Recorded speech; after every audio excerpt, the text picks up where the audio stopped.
Over the weekend, I went to the local Porsche dealership, not to get a Porsche. I wish that was this episode. No, but I went to see the new Porsche 911 992.2. And it's a beautiful car. I sat in it. It felt incredible. And Porsche, what I love about them is their long-term marketing strategy and their approach to brand activation, creating a great experience. So I was more sort of there. Yes, the car was beautiful, but just to see how they did that.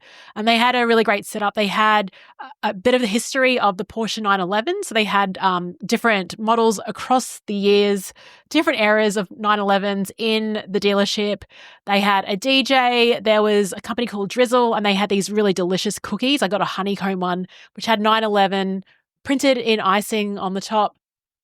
Just a really fun event. And then, obviously you could just jump in to those new cars, and also went outside and jumped into a Porsche Boxster, definitely more into the convertibles. And I'm looking forward to a convertible tour in a Porsche in Europe next year, something that I'm very much excited about. And look, another one of the brand activations I've been to at Porsche, where they actually had an artist in, and she would draw you with your favorite Porsche. So you got to pick which Porsche you wanted to be seen with, and she just drew this picture. So right now I'm looking at this image that she drew of me and this Porsche. It's actually just tacked to the back wall, and I see it every day. And so, like I said, they're very good at brand activations, long-term marketing. It's basically synonymous with midlife crises, and that's fine. I'll own that. Now, I want to share a story about the 911 that you may not know. This is why I kind of love it so much. This is like in Porsche folklore. So going back to 1980, it was not a good year for Porsche. It was the first year in their existence that they didn't turn a profit. Can you believe that? If you listen to the episode about Porsche on the Acquired podcast, it goes for over 3 hours, but it's such a great episode. This is how I discovered the story. But yeah, Porsche had it really tough in the 80s. Lots of interesting battles with Volkswagen and in between the family and all of that. Really fascinating. But yeah, in the 80s, they didn't turn a profit. They brought out these new front-engined 924 and 928 models, which were not selling as well as Porsche thought they would, and sales of the 911 had been dropping for more than a year. So because of these poor sales and complaints from the dealer network that the 911, it was priced too high and the quality was too low, Porsche's board determined that the 911 was outdated, it was a concept that had to go, and they scheduled it to be discontinued the following year. And that's when Porsche hired their first American CEO. His name was Peter Schutz. They hired an American because they wanted to boost their sales in the US. They thought that was crucial for their success, which ended up being absolutely true. So this guy, Peter Schutz, he recognized immediately that in order for Porsche to flourish in the US and globally, it had to keep the 911 in production. But he was going to have to convince the Germans to change their mind, which was no easy feat. And what was most interesting is the way that Schultz communicated this to Porsche's lead engineer. And I want to share his quote around this experience. This is what Peter Schultz said about this moment in time. He said, "You have to understand that in Germany, once a decision is made, it's made. As far as the company was concerned, the 911 was history. But I overturned the board's decision in my 3rd week on the job. I remember the day quite well. I went down to the office of our lead engineer, Professor Helmuth Bott, to discuss plans for our upcoming model. I noticed a chart hanging on his wall that depicted the ongoing development trends of our top 3 lines, the 911, the 928, and the 944. For the 928 and the 944, the graph showed a steady rise in production for years to come. So you can see it moving over to the top right.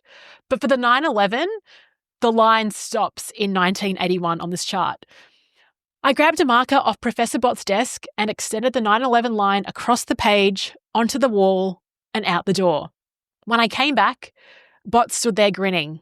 I said, 'Do we understand each other?' And with a nod, we did." So that's apparently, when you hear different versions of this, apparently he's in a boardroom and everyone just starts grinning because in the lead up to this, if this was not a popular decision by Porsche's board to stop the 911 because it's such an iconic car.